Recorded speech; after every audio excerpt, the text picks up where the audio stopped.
Merci Antoine, bonjour à tous. Euh, donc l'idée, comme l'a évoqué Antoine, bah voilà, c'est de vous parler un petit peu plus de notre travail au sein du pôle CARS, vous expliquer un petit peu la coquille dans laquelle on est, vous reparler aussi un petit peu effectivement des axes, des objectifs, des productions, tout en éventuellement vous apportant, enfin là c'est une partie de la présentation, quelques éléments de meilleure compréhension sur ces systèmes karstiques, sachant que voilà, sur cet aspect-là, bon, on pourra peut-être aller dans certains détails, voilà, mais je resterai très, très général. Le pôle Cars, voilà, c'est comme vous le voyez cet intitulé, c'est un dispositif qui est peu connu. Je vous en fais rapidement un très bref historique avant de vous parler de la coquille dans laquelle on est, c'est-à-dire la coquille EPTB. C'est un dispositif qui est relativement récent, qui s'est créé progressivement. Il s'est mis en place après 2010 et après des problématiques assez conséquentes sur une partie des cours d'eau, notamment les cours d'eau franc-comtois. Voilà, j'y reviendrai un petit peu, mais alors, dispositif peu connu parce qu'en fait, on n'a pas forcément la culture de la communication. Enfin, on fait de la communication, de la promotion, de la représentation, mais c'est vrai que vous verrez qu'il y a, il y a, il y a, il y a- il y a une grosse partie d'émission, c'est ce qu'on va appeler un travail un peu de chambre, et on n'apparaît pas forcément en première ligne. Enfin voilà, j'en parlerai le moment venu. Euh, donc, le PTB Sonedou, alors je n'ai aucune prétention à savoir que tout le monde connaisse cet établissement, mais c'est un établissement public territorial de bassin, Sonedou. Donc, comme vous le savez, c'est un syndicat mixte. L'enveloppe sur laquelle on travaille, bah, c'est tout simplement effectivement le bassin hydrographique de la Saône et du Doubs, donc un bassin quand même relativement étendu. Voilà, avec au nord, bien évidemment, enfin, au nord les Vosges, et puis au sud, 69, avec, voilà, on rentre sur, bien évidemment, le Rhône. Donc, c'est un regroupement de collectivités. Je pense que vous connaissez bien les structurations de collectivités.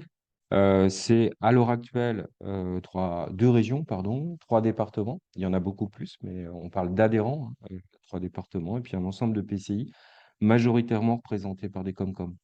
Bon, donc on a un bassin versant donc relativement étendu, comme je vous le disais, avec une population également, enfin voilà, relativement conséquente, bon, même si la distribution est non homogène au niveau de ce bassin. Pour juste parler plus concrètement, puisque vous êtes des techniciens, bah, grosso modo, c'est une équipe à l'heure actuelle de 35 agents avec une distribution de nos activités sur 7 sites. On va dire, il y a 7 résidences, entre guillemets, administratives. Notre siège est à Mâcon et puis on a des antennes. Alors une grosse antenne sur Besançon et puis après des gens qui sont dispersés de façon, somme toute, relativement homogène. Je me permets tout de suite de parler de ce petit point-là, le plus au sud de cette petite carte, de ce petit schéma, le point rouge. Alors, je ne sais pas si vous voyez ma souris et si ça pointe, mais en fait, c'est notamment quelque chose dont je reparlerai pas juste après, mais la seule personne, on a un seul agent qui très directement travaille sur l'animation de captage au sud du territoire et notamment sur le 69. C'était juste pour vous le signaler, puisque je pense que pour certains d'entre vous, vous êtes un petit peu, voilà, vous êtes dans ce contexte de travail. Vous dire, bah, chez nous, voilà, c'était Karen, enfin voilà, une collègue qui travaille sur le sud de notre territoire et pour nous, bah, effectivement, les captages, c'est pas une singularité, mais bon, enfin voilà, il y a un agent qui fait ce boulot-là. Très rapidement, ce qu'on fait, alors c'est un peu des morceaux choisis, mais je pense, voilà, vous présenter ça de manière très synthétique. Euh, il y a, nous avons des missions socles, des missions fondamentales voilà, qui sont dans nos statuts, et notamment de la mise en réseau d'acteurs. Donc, on fait le même boulot avec Antoine, hein, quelque part, qu'Alter, hein, avec Antoine, et puis d'autres. On fait le même boulot, mise en réseau d'acteurs. Alors, ça peut être, alors acteur, derrière le terme acteur, il pourrait y avoir élu, il pourrait y avoir technicien, il pourrait y avoir d'autres sphères. La sphère scientifique, par exemple, on sait qu'il y a des réseaux scientifiques. Nous, c'est très souvent ce qu'on appelle les gestionnaires et derrière, ce qu'il faut voir derrière tout ça, c'est les techniciens. Donc, on anime et on coordonne peut-être que vous en avez aussi entendu parler, on anime le réseau des gestionnaires milieu aquatique Bourgogne-Franche-Comté, avec une singularité, c'est que en fait, on porte ce réseau, mais on le porte au-delà de l'enveloppe du territoire Saône-et-Doubs. On le porte sur le territoire BFC, c'est juste pour vous dire, c'est une petite singularité de collectivité, une collectivité qui porte des missions quelque part, extraterritoriales par rapport à son champ de compétences initial. Bon, voilà, un réseau de gestionnaires, le réseau, le RGMA. D'autres formes de réseaux dans lesquels, effectivement, on va retrouver le pôle karst, dont on parlera un petit peu plus. On anime avec l'Adréal BFC un observatoire du risque inondation, sécheresse et karst, terminologie un petit peu simplifiée.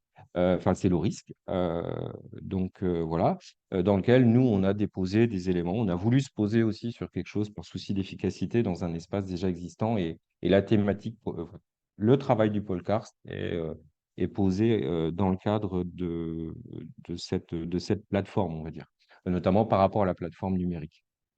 Donc voilà, on parlera un petit peu plus tard de ça, mais bon, là, on a aussi cette activité-là. Ensuite, il y a des éléments euh, qui sont propres aux EPTB, à savoir la conduite d'études stratégiques. Donc voilà, alors sur Saône, Doubs, hein, sur, en l'occurrence, par exemple, une étude sur ressources en eau, changement climatique sur le Val de Saône. Là, on vient de finaliser un cahier des charges là, qui sort et qui, à un moment donné, va être proposé à des éventuels bureaux d'études intéressés pour y répondre. Enfin voilà, c'est un boulot relativement conventionnel, de structure un peu supraterritoriale. Et c'est notamment ce sur quoi on est attendu avec nos partenaires classiques, hein, comme vous, je pense, notamment, je pense à l'agence de l'eau RMC. Une singularité aussi, c'est qu'on maintient bien, et c'est très historique pour notre PTB, le fait qu'on fasse de la formation et de la sensibilisation. Alors, la formation, avant, elle se déclinait vraiment d'une façon très forte parce qu'on accueillait des gens sur 5 mois, 6 mois, 9 mois, dans des formations de conseillers techniques, etc. Bon, maintenant, on est plutôt sur des collaborations plutôt ponctuelles, universitaires, CFA, CFPPA, mais bon, elle est toujours maintenue à minima. Et puis, une action de sensibilisation à la fois d'élus, à la fois de scolaires, plus ponctuellement de grand public pour nous. Je dirais que notre grand champ d'activité, c'est plutôt la sensibilisation en milieu scolaire pour les collègues qui s'y impliquent. Alors, cette sensibilisation en milieu scolaire, pour vous faire le lien avec ce qui suit, se fait principalement dans des dispositifs territoriaux que vous connaissez. On anime le contrat Saône, on anime le contrat Doubs, je simplifie les intitulés. On anime le Papy Saône, par exemple. Donc, ces dispositifs-là de type majoritairement contrat, il n'y en a pas beaucoup, hein, c'est notamment les dispositifs dans lesquels on va placer des actions de sensibilisation, euh, notamment, comme je vous indiquais, scolaires. Donc des animations territoriales, hein, d'axes, on va dire, puisque là, il y a quelque chose aussi qu'on peut peut-être vous dire, c'est euh, il y a eu une période, il y a 4 5 ans, un petit peu singulière pour le PTB, où il a fallu retravailler sur les éléments de statut et la façon dont on exprimait les compétences sur le territoire. Et il y a un élément important que vous pouvez savoir, c'est qu'effectivement, il y a toute une partie des missions qui sont clairement recentrées sur le lit majeur du Doubs et de la Saône. Bien évidemment, on a des structurations que vous connaissez à côté, avec des syndicats, des EPAGE, etc. Il y a vraiment maintenant quelque chose qu'on tend à bien clarifier sur le qui fait quoi et on a, je pense, relativement bien clarifié, en tout cas je l'espère, à travers nos nouveaux statuts. Un autre élément fort et un petit peu atypique, je pense, c'est qu'on a un pôle milieu naturel dans lequel il y a des animateurs de sites Natura 2000. On a 7 animateurs Natura 2000. C'est pas forcément si courant que ça. Donc on est opérateur, on est animateur, hein, d'une politique, de la politique Natura avec 9 sites en fait. 7 animateurs, 9 sites euh, sur le Val de Saône, sur le Val de Saône. Donc c'est aussi une singularité, ça nous permet aussi quelquefois, nous c'est assez intéressant en termes de boulot, de s'appuyer aussi sur d'autres formes de compétences d'écologues, de naturalistes, etc. Enfin voilà, pour vous dire qu'il y a réellement un pôle de personnes qui travaillent sur cette politique-là. Alors, je pourrais citer aussi une autre politique qui n'apparaît pas dans le diaporama, mais c'est vous dire aussi qu'on a, puisqu'on était il y a peu de temps à la Marche-sur-Saône avec une notion de ressources en eau à protéger, hein, avec des choses déjà existantes sur une ressource alluvionnaire. Il y a aussi une démarche conservatoire qui est portée, et notamment, on a deux collègues qui travaillent sur une démarche conservatoire associée principalement au Val-de-Saône et également un petit peu sur le Doubs. Très rapidement, voilà, on a également une opérationnalité que l'on partage avec des structures territoriales de type EPAGE ou syndicats locaux, un syndicat GEMAPien, et on travaille sur des études associées à de la mise en œuvre d'opérations, de travaux, et on travaille aussi notamment sur l'axe Saône, à la conduite d'opérations, la conduite de travaux, euh, majoritairement associés à des aspects biodives, pourquoi pas inondation. On retrouve biodive, inondation, protection des biens, des personnes, pour ne parler que ces deux thèmes-là. Voilà, donc je voulais quand même vous le repositionner et vous dire qu'en fait, le PTB se structure en pôle. Et c'est vrai qu'il pourrait y avoir une petite incompréhension parce que, alors, il y a un pôle inondation, il y a un pôle doux, il y a un pôle Saône, il y a un pôle milieu naturel. Mais le pôle CAR, ce n'est pas un pôle de l'EPTB. Le pôle CAR, c'est le nom, juste pour vous le dire aussi, d'un dispositif. On a repris le terme de pôle, hein, mais le pôle CAR, ce n'est pas un pôle à part entière. Le pôle CAR, comme Antoine l'a bien précisé, merci Antoine, parce que des fois, il y a cette petite confusion. Le pôle CAR, c'est un dispositif du pôle ressources, voilà, dans lequel il y a la mise en réseau, dans lequel il y a les aspects de connaissance, etc., etc. Bon, enfin, voilà.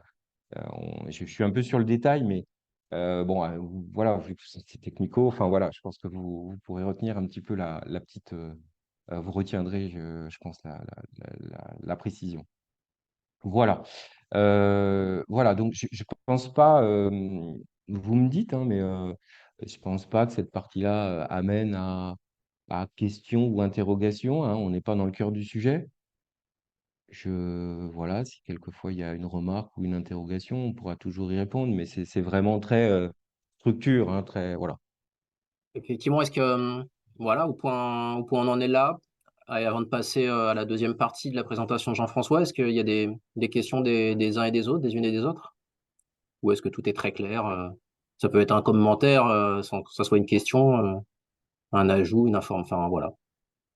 Hésitez pas, hein, c'est le principe d'un café, hein, vous savez, hein, on s'interrompt, sans se Ouais. crier dessus, mais bon, voilà.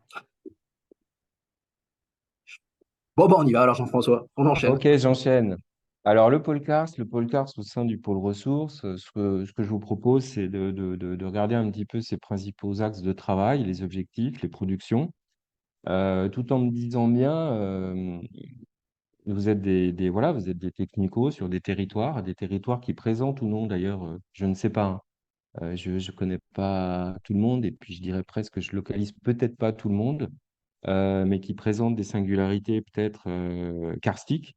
Voilà, le petit élément et pourquoi Antoine, moi j'étais très content qu'il me propose ça, c'est de vous dire aussi, on est une structure qui a des axes de travail qui sont, je vais afficher tout dès le début, hein, qui sont, je vais commencer par un petit peu par la fin, qui sont d'accompagner des gestionnaires. Euh, donc, on a un accompagnement technico-scientifique, voilà, à la demande. On se substitue pas au bureau d'études, on en reparlera un petit peu. On essaye d'avoir un vrai équilibre par rapport à tout ça. Et il y a tout un travail qui est fait pour accompagner techniquement et scientifiquement des gestionnaires par rapport à des problématiques de territoire de diverses natures sur des aspects quantitatifs, qualitatifs, pour rester général. Donc voilà, d'où l'idée pour moi, ça m'intéressait bah voilà, de vous dire ce qu'il en était. Alors, non pas parce qu'on recherche du boulot, parce qu'on est un petit peu au taquet, on est très très bien occupé par rapport à ce qu'on a à faire, mais que malgré tout, on a vraiment volonté même si on est sur des accompagnements très ponctuels, de répondre à une majorité de demandes de nos collègues sur d'autres territoires. Vous verrez quand on balayera un petit peu les missions d'axe 3 hein, accompagnées, vous verrez un petit peu la forme que ça peut prendre techniquement. Donc, un axe d'accompagnement, j'ai commencé un petit peu bah, l'axe 3 par la fin, et un premier axe de connaissance.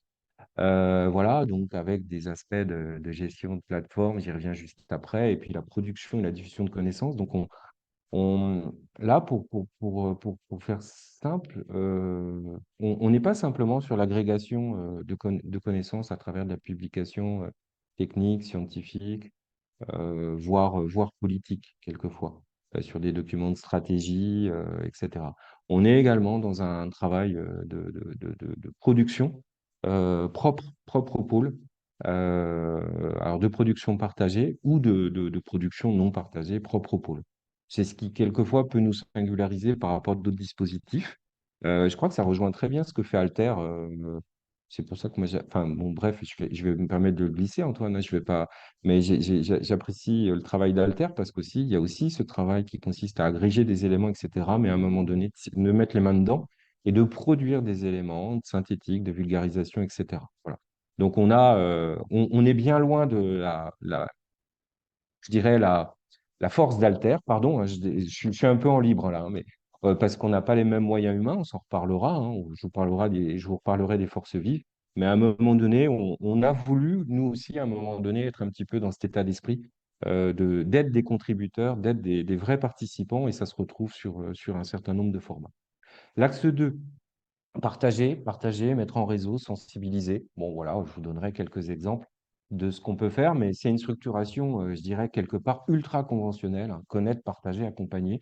Je crois qu'il y a beaucoup de dispositifs qui se basent là-dessus. Alors peut-être, je ne sais pas, peut-être trop traditionnel, mais nous, ça nous permet, voilà, en tout cas, c'est celle qu'on a proposée en termes de structuration là, en 2014-2015, et c'est celle qui a été validée avec nos partenaires. Alors, je vous parlais un peu de moyens humains parce que voilà, on peut se dire aussi un petit peu ce qu'il y a derrière. C'est pas un dispositif, c'est grosso modo un dispositif à 1,5 ETP. On gravite à, voilà, donc grosso modo 300 jours, comme vous l'avez indiqué. Donc, c'est un dispositif qui pourrait tourner enfin, je vous dis, en tant que responsable de ce dispositif, qui pourrait tourner allègrement au vu de ce qu'on attend de nous à plus de 2 ETP, 2,5, 3 ETP.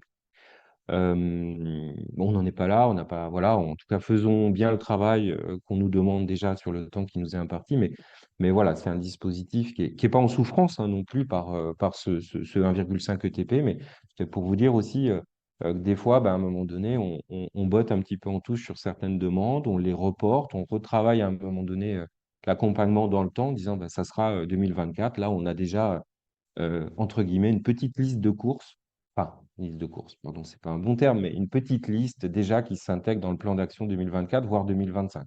Donc, c'est pas pour autant que je vous dis, hein, faut pas venir vers nous au besoin sans aucun souci, au même titre que d'autres, hein, Capter, etc. Antoine, c'est pareil, il n'y a pas de notion. Nous, très rapidement, on sait aussi à un moment donné, en tout cas, on espère diriger vers les meilleurs interlocuteurs pour accompagner quelque chose. Je vous dis, il n'y a pas de. Voilà, on s'en reparlera peut-être, hein, il y a une sorte d'inter-réseau haut au niveau de la Bourgogne-Franche-Comté, que d'ailleurs peu d'entre vous connaissent. On a des éléments de coordination minimale entre bah, ce que fait Capter, entre ce que fait la SCOMAD, entre ce que fait le PMH, le pôle milieu humide, entre ce que fait le RGMA, entre ce que fait le pôle karst. Et ça, c'est clairement aussi pour que nos partenaires comprennent bien qu'on bosse un temps soit peu ensemble. Euh, alors, je vais vous détailler quelques éléments, mais assez rapidement, somme toute. La gestion et la mise. Un de nos travaux consiste à gérer une plateforme numérique. Je vous indiquais, je vous parlais de l'ORISC, l'Observatoire du risque inondation, de la sécheresse et du karst. Je me répète, il y a un onglet karst. Bah, je vous invite au besoin à aller découvrir cet espace hein, qui comprend à la fois des éléments de publication, de ressources, de compréhension sur le karst. Bon, voilà, c'est un espace dédié hein, et il est au sein de la plateforme au même titre que vous pourriez aller consulter la plateforme dans ses autres thèmes. Voilà. Alors là, on va faire un petit élément de satisfaction. Alors, ces plateformes, on peut se dire les choses. Des fois, on ne sait pas toujours comment elles sont fréquentées, comment elles sont utilisées, etc. Bon, il s'avère qu'on voilà, on va faire une sorte d'autosatisfaction, mais qui s'arrêtera vite. il s'avère que même si on n'est pas trop connu, bah, le karst, à un moment donné, fait partie des onglets à ce stade les plus visités. Mais après, toujours pareil, hein, beaucoup de recul aussi par rapport à quoi, quelles références, etc. Mais bon, je dirais qu'en tout cas, au sein de la plateforme au risque, ça se passe pas trop mal. Donc, on espère que vous y trouverez des choses qui correspondent peut-être ponctuellement à des besoins, d'aller trouver voilà, certains documents ou certaines informations. Je vous parlais d'aspects technico-scientifiques. Il y a environ 400 documents. C'est une implémentation modeste, mais très thématisée, très singulière, avec voilà, des publications, des rapports techniques, des productions cartographiques propres au pôle. Enfin voilà, je ne détaille pas trop. Vous pourrez, si pour ceux qui sont intéressés, aller découvrir tout ça.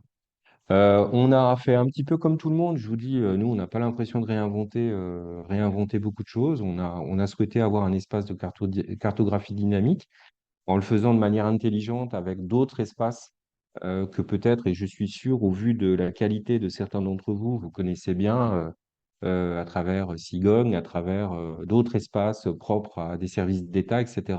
Toujours cette même problématique peut-être de multiplier des espaces de consultation, de cartographie. On essaye de le faire intelligemment avec des éléments d'actualisation, de téléchargement de couches, etc. Enfin, je vous passe les détails techniques, mais on a bien évidemment un espace de cartographie dynamique avec un système de couches, disponibles au téléchargement. Voilà. Donc voilà, notre boulot, c'est aussi de. Alors c'est un boulot qui se faisait plutôt sur les premières années. Maintenant, on est bien évidemment plutôt sur des éléments d'actualisation en lien avec d'autres opérateurs. Vous parlez d'action principale toujours dans cet axe 1 de connaissances. Eh bien, voilà un exemple de production qu'on a versé justement sur la plateforme. C'est un travail qui a consisté à élaborer un atlas des circulations. Alors, je vais prendre le titre, hein, Atlas des circulations souterraines reconnu par traçage. Donc, je pense que vous connaissiez tous là le petit, en tout cas pour ceux qui se sont intéressés, hein, enfin ceux qui sont intéressés, ceux qui ont été confrontés, parce que l'intérêt, je pense que vous en avez pour beaucoup de choses, pardon, ceux qui ont été confrontés à éventuellement un travail en contexte de karst, vous retrouviez cet atlas-là, voilà, cet ancien atlas, etc. Puis vous retrouviez éventuellement des productions intermédiaires et vous retrouviez aussi, bien évidemment, le travail de la DREAL BFC avec un espace numérique dédié au traçage. En lien avec l'Adréal et puis bah, l'agence, etc., on s'est dit qu'il voilà, il fallait essayer de faciliter un petit peu l'accès à ça. Et donc, on est parti sur un format PDF. Donc, c'est un atlas PDF dynamique, avec des possibilités pour des personnes un petit peu moins averties par rapport à justement des usages SIG, enfin voilà, hein. Le fait de mettre ça dans un PDF, c'était l'idée de pouvoir accéder de façon un petit peu plus simple à cette information sur un territoire donné en fonction de découpage, grand système karstique, agglomération, enfin je vous passe les détails, hein, c'est un découpage assez simple, hein, avec des systèmes de planches, etc. Et vous pouvez accéder à des éléments avec une plus grande facilité. Alors ça, c'est par exemple des échanges qu'on a eus avec des gens qui bossent avec des élus ou quelquefois même des élus de certaines communes qui voulaient avoir un regard un petit peu plus averti sur un contexte sur lequel ils étaient. Mais voilà, on a essayé dans cet esprit-là de produire quelque chose qui soit actualisé, qui soit un tant soit peu robuste, hein, parce que vous savez que les traçages, normalement, il y a des séquences non pas de fiabilisation, mais de validation. Et si vous regardez aussi, pour vous donner quelque chose qui, je pense, apparaît, notamment quand on regarde la page de couve à gauche, c'est que le pôle karst, une très grande majorité de son boulot, à l'heure actuelle, de par aussi les moyens qui sont développés, mais c'est le massif du Jura. Donc, c'est voilà, la banane, le massif du Jura, et notamment, on a travaillé plus singulièrement sur des éléments Thomas Franche-Comté, mais on aurait pu mettre Thomas Massif du Jura, sachant qu'il nous manque l'un qu'on va travailler cette année. On travaille avec un certain nombre d'interlocuteurs, et notamment le conseil départemental de l'Ain et donc l'Adréal, pour intégrer cette année, à un moment donné, des données dans cet atlas. Un autre exemple de travail que nous réalisons, je vous parlais d'une approche technique. Eh bien, le pôle, et c'est d'ailleurs une démarche qu'on va prolonger. Alors, on va appeler ça la démarche étiage. On a travaillé sur l'analyse d'un certain nombre de données. Alors là encore, vous verrez, sur le massif du Jura, avec des éléments de caractérisation et d'évolution temporelle. Donc là, le boulot, bah, comme vous pouvez le connaître, hein, consiste à identifier des sources de données, les caractériser, les trier, en exclure, voilà, pour faire simple, les valider aussi à minima, même si normalement ces données ont déjà fait l'objet de validation par certains services, notamment de services d'État. En l'occurrence, de les territorialiser, puisque si vous regardez la carte que je vous ai fait apparaître, c'est le Jura. Et puis de travailler la donnée et de l'analyser à travers des éléments de tendance, des éléments de rupture. Je ne rentrerai pas forcément dans les éléments techniques, mais voilà, sur un ensemble de stations. Ici, vous voyez, sur le massif du Jura, et notamment comprenant également le département de l'Ain, on se permet de s'échapper de notre enveloppe de départ, mais ça nous semble tellement cohérent pas, voilà, de le faire, qu'on l'a fait, et puis de travailler sur des éléments je vous dis, de rupture ou voilà, et de moyenne avant et après rupture. Grosso modo, voilà, on n'en tire pas forcément les conclusions auxquelles on pense, parce que le traitement statistique a à la fois toutes ses limites et aussi tout son intérêt.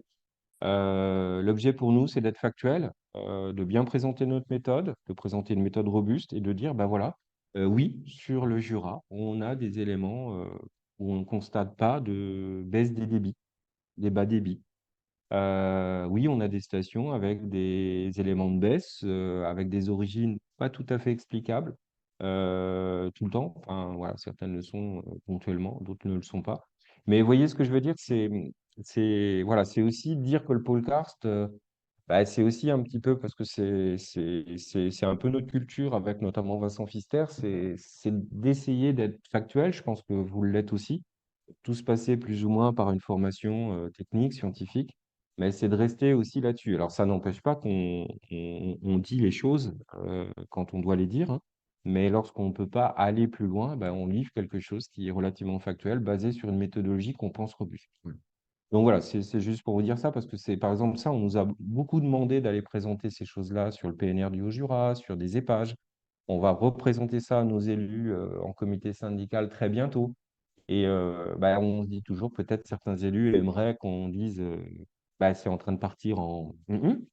D'autres aimeraient peut-être qu'on dise, bah non, tout va bien. En fait, bon, enfin, je vous passe hein, ces discours que vous entendez, hein, les règlements climatiques, changement climatique. Bon, je crois qu'on a déjà quand même passé une étape hein, désormais. Il n'y a pas de problème sur les constats. Mais à un moment donné, effectivement, les effets, enfin, sur la période sur laquelle on est, mais les effets sont pas toujours ce qu'on pense lorsqu'on traite, je l'espère, correctement un certain nombre de données. Voilà. Donc ça, c'est un boulot qu'on fait et qu'on peut redécliner territorialement pour accompagner certaines collectivités dans le cadre de certaines démarches sur des aspects ressources. Euh, voilà, sans me parler de PTGE, sans me parler d'équivalent antérieur de PTGE, mais voilà.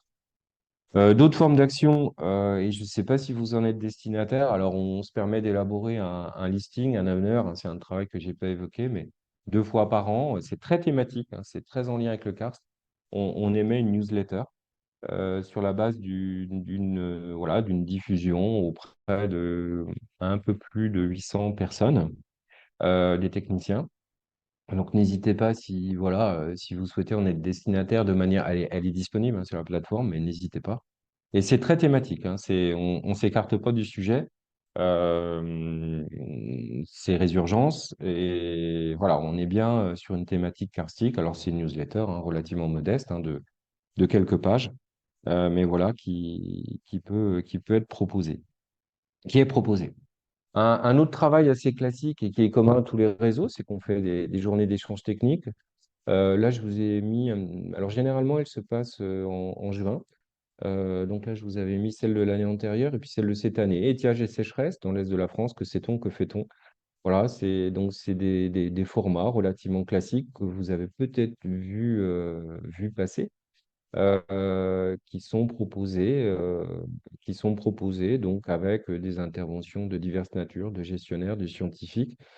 Pas mal cette année d'interventions plutôt à connotation scientifique, avec des éléments de perspective et de modélisation, notamment avec l'université, avec Lothaire, enfin voilà, le labo Lothaire. Euh, voilà, donc c'est aussi notre travail que d'organiser un temps technique, notamment au premier semestre. Un deuxième temps très conventionnel qui cette année sera sa quatrième édition, c'est les rendez-vous du Karst de Bourgogne-Franche-Comté en fin d'année, avec un appel à contribution, à témoignage, à présentation témoignage. Ouais, contribution, témoignage, pourquoi pas, remarque. Voilà, où on demande à nos collègues de venir présenter des éléments d'études. Alors, je vous mettais ça, ce qu'il y avait, voilà, études des résurgences karstiques afférentes au lac de Chambly. C'est nos collègues de la Fédération de chasse du Jura, ou encore ce que faisait l'Université de Bourgogne-Franche-Comté sur des éléments de modélisation et de travail plus fin de modélisation. Des systèmes karstiques sur, par exemple, le marais de Saône, pour ceux qui, dans le Doubs, hein, voilà, le marais de Saône dans le Doubs. Bon, enfin bref, je refais pas les contenus, mais c'est juste pour vous dire, il y a ces deux formats, ils sont ouverts à tout le monde. Nous, le seul truc, c'est à un moment donné bah, que vous en soyez informés, voilà, par une diffusion, une proposition, et justement, bah, voilà, enfin, voilà, c'est bien des formats qui sont ouverts. Et sur ces journées-là, d'ailleurs, on a des élus, hein, même si c'est pas nocif, puisque les techniciens, des fois, présentent ces journées-là à leurs élus. Et il y a pas de problème également pour les accueillir. Alors, c'est un petit peu ardu en termes de contenu quelquefois. Ça n'a pas vocation à vulgariser, mais bon, enfin, voilà, vous connaissez comme moi des élus qui sont tout aussi éclairés que nous, hein, tout aussi techniques, de par leur métier, leur passé, leur parcours. On va pas les caricaturer, nos élus, quelquefois. Quand il faut pas. Enfin, il me semble. D'autres actions bah, consistent à produire des documents, produire des supports de communication plutôt vulgarisés. Alors, je sais pas si vous aussi, dans vos boulots, vous êtes confrontés à ça, mais c'est un vrai grand sujet. Pour nous, c'est un peu, comment vous dire, c'est un peu singulier parce que quand on a produit des documents techniques un petit peu plus élaborés, etc., on pense toujours qu'il y a un manque de rigueur, il y a une synthèse trop conséquente. On met pas la nuance qu'on peut apporter à travers l'écriture d'un article ou d'un élément, on précise. Mais voilà, on a la bonne personne chez nous, c'est Elodie Châtelain-Bardet qui bosse là-dessus, qui nous soigne, et qui, à un moment donné, en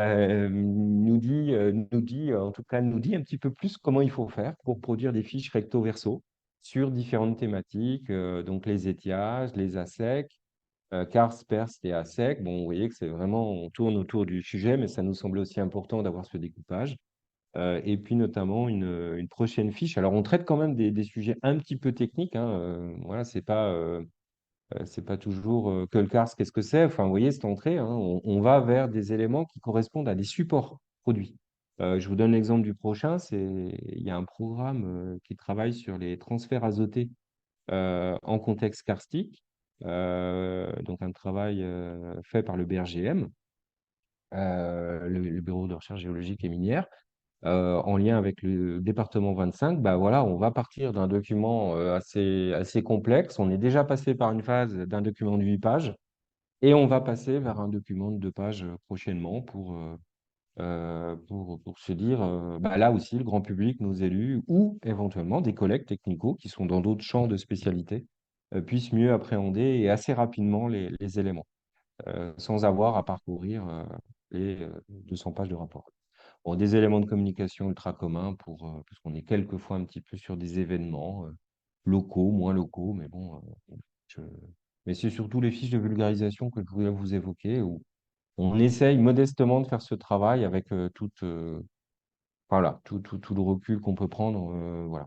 Parce que voilà, on passe vraiment quelque part pour nous, des fois, un petit peu à l'autre bout de la chaîne, Et nous, avec Vincent, là, mon collègue Vincent Pfister, je vous évoquais, c'est pas forcément toujours le plus facile pour nous, mais voilà. Très rapidement, pour pas trop mobiliser le temps, je vous parlais d'assistance technique et scientifique. Donc là, on est dans l'axe 3. C'était pour vous donner peut-être des choses, alors qui feront peut-être pas complètement sens, hein, mais très rapidement, vous faire une petite liste. Alors peut-être un peu l'après-vert, mais voilà, sur le département du Jura, c'est des suivis, des échanges techniques, des participations à des copiles sur des thématiques diverses et variées, la pollution sédimentaire, le monitoring en milieu karstique, des éléments de contaminants. Alors là, ici, vous voyez des éléments des charges, mais il y a aussi des notions derrière pour nous de travail. On travaille sur des données micropolluants. C'est très souvent, je pense, ce deuxième exemple du lac de Chalain et du lac de Chambly, c'est des appuis à la compréhension du contexte hydrogéologique. Donc, c'est dire, bah, je veux un peu mieux comprendre comment je m'y prends, qui je peux consulter, même si vous avez certainement déjà des idées, mais voilà comment je peux construire un élément qui va me permettre de mieux caractériser et éventuellement aussi quelles sont les données déjà existantes sur mon territoire. Donc on peut aussi jouer ce rôle-là en termes d'accompagnement. C'est voilà, accompagner des collectivités plus spécifiquement sur des sous-territoires. Bon, je vous avais déjà parlé, la démarche étiage déclinée par exemple euh, ou à l'échelle du parc naturel régional du Haut-Jura, et notamment avec le service GEMAPI, tout simplement, nos collègues GEMAPiens sur ce territoire-là. D'autres exemples, pareil, pour moi l'idée, voilà, donc des documents de vulgarisation, de l'accompagnement de programmes de recherche à travers des comités techniques avec du suivi, de la relecture, etc. Vous voyez, quand je vous parlais de travail de chambre, hein, des fois c'est un peu, voilà. Des accompagnements d'études avant, pendant, après, et surtout avant, pendant, voilà, sur des aspects de flux admissibles, de ressources stratégiques sur le territoire, notamment du Doubs, principalement. Donc ça fait un lien aussi, je pense, avec certains contextes dans lesquels vous êtes. Euh, des, des appuis sur du traitement de données, etc., etc. Voilà, je vous l'ai laissé un petit peu tel quel, un peu brut, veuillez m'excuser, c'est un petit peu ingrat comme support, mais voilà, j'espère que ça vous donne une première image de ce qu'on est en mesure d'apporter. C'est, comme on dit avec Vincent Pfister, mon collègue, c'est super protéiforme. On passe à un moment donné je vais vous donner un exemple, une commune dans le Jura, un maire qui se dit, voilà, moi je voudrais faire l'inventaire des sources sur ma commune. OK.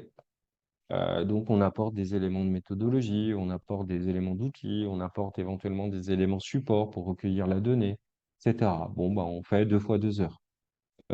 Quelquefois, c'est moins. Et puis d'autres fois, bien évidemment, il y a des travaux qui sont là-dedans. C'est plus de 30 jours par an. Donc on a ce côté aussi, ben, je ne vous cache pas, qui fait un petit peu l'intérêt de notre boulot, hein, c'est que on a vraiment cette idée voilà, d'avoir des choses très différentes. Elles sont balisées, elles sont programmées, mais à un moment donné, c'est vraiment des formats et un travail qui peut d'ailleurs rester sur de l'oral, passer par de l'écrit, etc. J'ai envie de vous dire que c'est quand même une des vraies belles qualités du boulot qu'on fait dans ce cadre-là. Enfin, en tout cas pour nous, hein, on parlait un petit peu de. Enfin, je m'éloigne un peu du sujet, mais c'est quand même, voilà, c'est ce qui maintient. Enfin, c'est constitutif d'un gros intérêt en termes de travail, de travail. Voilà, alors d'autres formes de démarches, alors quelques-unes en dehors du territoire du massif du Jura, peu nombreuses. Voilà, dans le 21, dans le 58. C'est pour ça que bah, je vous dis, vous êtes sur d'autres départements que, si je ne m'abuse, le territoire que je vous évoquais, dit prioritaire, qu'est le massif du Jura, mais on est bien sur un dispositif régional, donc on peut bien être appelé de façon régionale à accompagner une problématique qui ne soit pas sur la banale, quoi, là-bas, le massif du Jura. Je voulais juste finir, allez, je finis très rapidement les ressources stratégiques, les ou RKM, enfin, on ne va pas s'attacher savoir ce qui a été les derniers termes, mais bah voilà, elles ont été identifiées. Alors j'ai permis la carte de bassin. Là, vous êtes sur une carte massive du Jura. Pour nous, c'est un travail. Je vais passer assez rapidement cette slide. C'est pas voilà pour arriver sur celle-ci. C'est un travail plus singulier qui nous est fortement demandé par notamment l'Agence de l'eau et les structures les structures sur les territoires, ben, on est sur le massif du Jura avec 70% des captages qui sont d'origine karstique, avec une alimentation au tiers de la population de ce territoire, pour un tiers voilà, de la population de ce territoire. Et donc, dans ce contexte-là, je pense que vous le savez, il y a des éléments de caractérisation des ressources avec des éléments de zonage, de cartographie, voilà, de diverses natures. Et nous, pour revenir sur un travail, je vais passer assez vite sur cette slide aussi et finir là-dessus. Un de notre travail, c'est par exemple de dire, et on l'a fait en accord avec, voilà, avec l'agence, bah, il y a une méthodologie suisse qui est portée par l'ISCA, l'Institut suisse, Institut scientifique de spéléologie et du karst. Voilà, excusez-moi pour l'acronyme, je le perds, je devrais le connaître, mais voilà. Qui a été de dire, voilà, on a une méthodologie, la carte du karst et Visual Karst 6, et à un moment donné, comment on peut la décliner et comment elle pourrait euh, euh, aider les gestionnaires en BFC à mieux caractériser notamment les risques, la vulnérabilité et à mieux modéliser les aquifères karstiques. C'est notamment le visuel que vous avez à droite. Donc là, c'est le boulot de Vincent, mon collègue, qui consiste à faire, à être dans une situation un peu, vous savez, le terme, hein, il vaut ce qu'il vaut, hein, il paraît un peu, voilà, mais de bêta-testeur, hein. C'est-à-dire qu'on travaille sur l'application de cette méthode en lien avec des structures, des collectivités, hein, des syndicats, voir comment à un moment donné, ben, on peut la transposer, parce qu'il y a quelques nuances par rapport à des aspects de données de départ, je vous passe les détails techniques, mais comment on peut la transposer sur le territoire français et plus particulièrement le territoire du Massif du Jura, comment on peut l'adapter, comment on peut, c'est notre vocation et c'est notre but pour cette année, comment on peut produire un élément de de tuto, hein, pour faire simple, de guide, permettant à des technicos d'appréhender avec une bien plus grande facilité ces méthodes pour peu qu'on considère qu'elles soient bonnes. Voilà. Mais on part de ce postulat de départ quand même. Ces deux outils, Carte du Cars et Visual Car 6, permettent permettre d'avancer là-dessus. Donc voilà, vous voyez, quand je vous parlais d'accompagnement technico-scientifique, c'est aussi quelquefois préparer des choses pour qu'à un moment donné, nos collègues chargés de mission puissent s'approprier ces méthodologies, puissent les développer et puissent aussi, si possible, gagner à la fois du temps, mais gagner en pertinence d'information, en cohérence d'information sur leur territoire. Voilà, je voulais finir juste par là. Alors, je m'excuse, j'ai été un petit peu long, voilà.